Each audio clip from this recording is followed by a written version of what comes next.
Assalamualaikum Milanisti, bagaimana kabarnya? Semoga baik-baik aja ya. Kunjungi website kita di maksimalmilan.blogspot.com. Jangan lupa subscribe dan nyalakan lonceng notifikasi untuk terus mendapatkan berita terbaru seputar AC Milan, khusus Milanisti. AC Milan dibantah segera mendapatkan Leon Goretzka pada musim panas kali ini menurut sebuah laporan. ESPN Deportes dan Aktufood mengklaim bahwa Milan sekarang sudah sangat dekat untuk mengamankan kesepakatan dengan Goretzka. Gelandang senior asal Jerman itu menjadi target utama untuk menambahkan pemimpin pada lini tengah yang telah diisi oleh Luka Modric dan Adrien Rabiot. Namun Matteo Moretto yang berbicara di saluran YouTube milik Fabrizio Romano justru mengatakan hal sebaliknya tentang situasi transfer Goretzka ke Italia. Berikut komentar sang jurnalis disampaikan melalui Milan News. Saya dapat memberitahu Anda bahwa dalam beberapa jam terakhir ESPN telah mengatakan bahwa Milan sangat dekat untuk menandatangani Goretzka. Yang benar adalah tidak ada perubahan dibandingkan dengan apa yang kami informasikan kepada Anda sebelumnya. Milan pertama-tama harus lolos ke Liga Champions. Kemudian kita perlu memahami situasi pada akhir musim saat semua orang duduk di atas meja negosiasi serta memahami sedikit tentang masa depan, jalan seperti apa yang ingin mereka ambil. Tapi di atas segalanya, saya juga akan memberitahu Anda tentang situasi Goretzka dan Milan tidak memiliki pembaruan mengenai komisi, bonus penandatanganan dan gaji pemain yang masih merupakan tiga aspek penting dari sudut pandang keuangan. Hingga saat ini belum ada kemajuan yang dibuat. Milan terus memantau dan ingin menandatangani Goretzka, tetapi mengatakan saat ini dia sudah sangat dekat bergabung. Menurut saya, jalannya yang harus ditempuh masih sangat panjang. Tidak ada yang baru. Saya akan tetap berhati-hati karena saya tahu masih ada situasi yang harus diselesaikan terlebih dahulu, ungkapnya.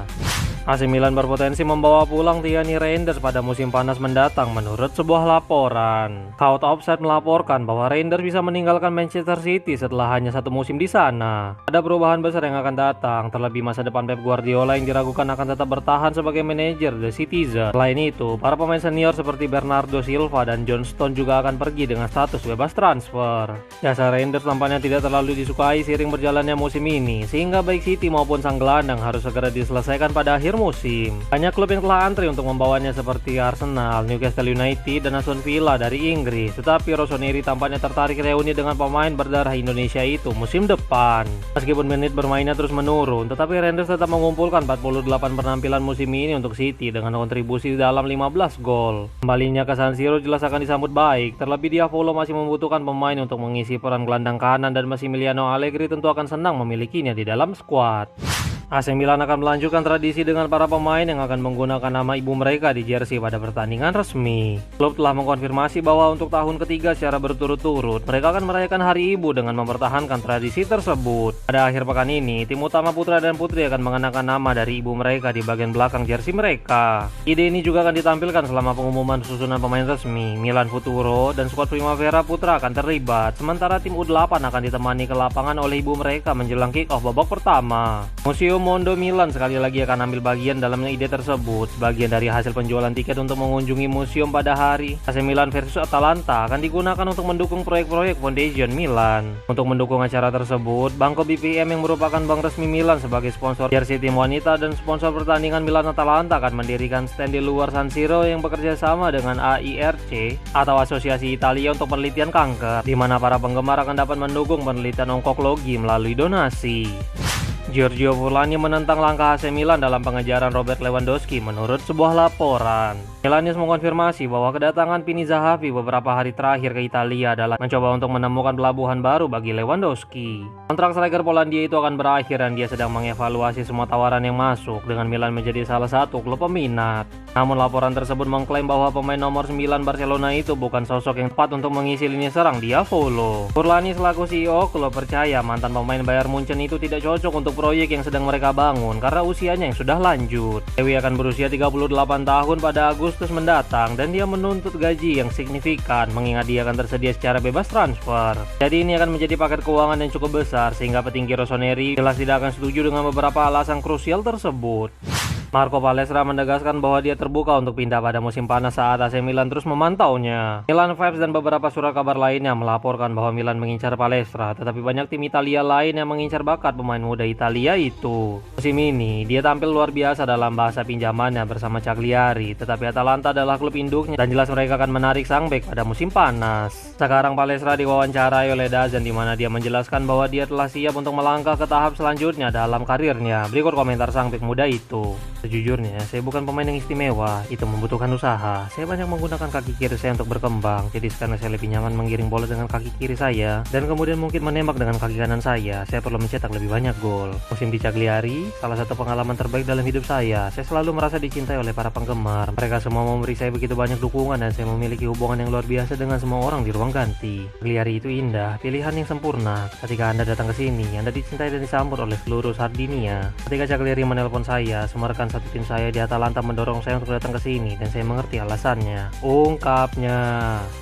Adrien Rabiot targetkan Piala Dunia yang ambisius bersama tim nasional Prancis pada musim panas kali ini. Rabiot diwawancarai secara eksklusif di saluran resmi FIFA untuk menjawab beberapa pertanyaan tentang turnamen yang digelar setiap 4 tahunan itu. Berikut beberapa komentar sang gelandang AC Milan itu disampaikan melalui Milan Vibes. Kekalahan di final terakhir adalah emosi yang campur aduk, meskipun itu adalah kenangan yang sangat berarti. Juga benar bahwa kami tidak berhasil mengangkat trofi. Bagi saya, itu adalah momen bersejarah, mengingat pengalaman masa kecil saya dan perjalanan menjelang pertandingan itu. Itu tidak menempatkan kami di bawah tekanan apapun untuk menjadi favorit karena kami sudah terbiasa dengan status itu. Pada tahun 2022 kami sudah menjadi juara bertahan, jadi kami melihat diri kami sendiri sebagai favorit tanpa bermaksud untuk lancang. Tujuan utama Prancis selalu semifinal. Kita tidak bisa menutup mata karena jika tidak mencapai hal itu maka kami akan dianggap sebagai kegagalan. Kami memiliki semangat yang hebat dan tim yang hebat. Kami menginginkan bintang ketiga di Piala Dunia ini. Mbappe adalah sosok pemimpin. Saya bertemu dengannya pada tahun 2017 ketika dia tiba di PSG.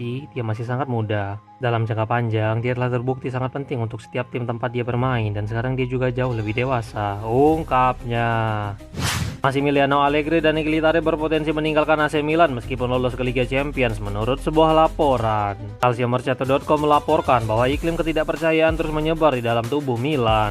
Bahkan sebuah petisi di media sosial yang menyerukan pengunduran diri dari CEO Giorgio Furlani telah mencapai jumlah yang luar biasa, yaitu lebih dari 30.000 tanda tangan, dan para penggemar berniat melakukan protes secara langsung akhir pekan ini. Di dalam tubuh Diavolo sendiri ternyata terdapat dua kubu, dengan satu sisi ada Furlani, Geoffrey Moncada, dan Zlatan Ibrahimovic. Sedangkan di sisi lain ada direktur olahraga Tare bersama pelatih Allegri. Pandangan kedua belah pihak tampaknya tidak searah dalam beberapa bulan terakhir dan pertemuan besar dilakukan demi memperbaiki hubungan. Namun penurunan tajam dari performa tim sejak dimulainya paruh kedua musim ini telah membuat para penggemar mulai meradang. Hal ini membuat masa depan Allegri menjadi belum jelas meskipun dia berhasil mengunci Liga Champions. Karena fokus utama saat ini adalah Atalanta dan jika hasilnya bagus, semoga situasi panas ini segera berakhir. Wait, sebelum lanjut ke berita selanjutnya, kalian jangan lupa ya guys, check out pakaian atau kebutuhan lebaran lainnya yang udah gua taruh di keranjang bawah ini.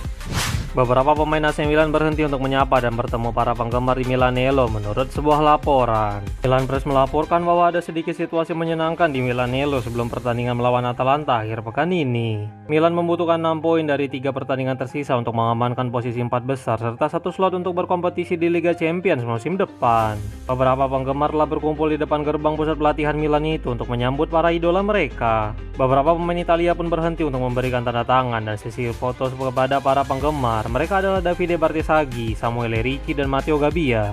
Nih, Mimin kasih videonya. Ada yang mau OTW ke Milanello juga nggak? Davide, posso?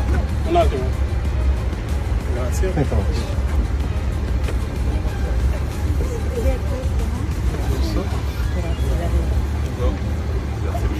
Ciao, grande. Chi firma? Ecco. Dai, Chi è questa? Sì, sul tuo piccolino. No? Chi deve firmare? Basta? Cavallo? Ci fai una foto, dai? Agen Giuseppe Rizzo jelaskan situasi Carlos Tevez dan Sandro Tonali dengan AC Milan dalam beberapa musim terakhir. Rizzo diwawancarai dalam sebuah acara dengan KPO Project dan dia membagikan beberapa kisah mengenai nama-nama besar yang ada berhubungan dengan Rossoneri. Berikut komentar sang agen disampaikan melalui Milan Vibes. Raiola mengatakan kepada saya bahwa untuk melakukan pekerjaan sebagai agen pemain, saya harus berdebat dengan Galliani. Jika tidak, dia tidak akan menghormati saya dalam negosiasi. Beberapa bulan kemudian, saya ingin menjual Cristante ke Benfica, tetapi dia tidak mau dan kami berdebat. Adiknya mendamaikan kami dan kami kembali berhubungan. Galliani mengatakan kepada saya bahwa dia ingin membawa Tevez ke Milan, jadi saya mulai mencari cara untuk menghubungi agennya. Saya pergi ke London dan agennya mengirimi sopir untuk membawa saya ke kantornya. Dalam pertemuan itu, kami berbicara tentang Milan dan saya dapat melihat negosiasi dari dekat. Niatnya adalah menjual Pato ke PSG dan mendapatkan Tevez. Galliani telah menyiapkan semua dokumen, tetapi pada akhirnya dia memutuskan untuk mempertahankan Pato. Milan sedang memulai masa transisi, mereka baru saja berganti kepemilikan. Saya berbicara dengan Tonali dan membuatnya mengerti bahwa Premier League adalah pilihan yang baik, ungkapnya.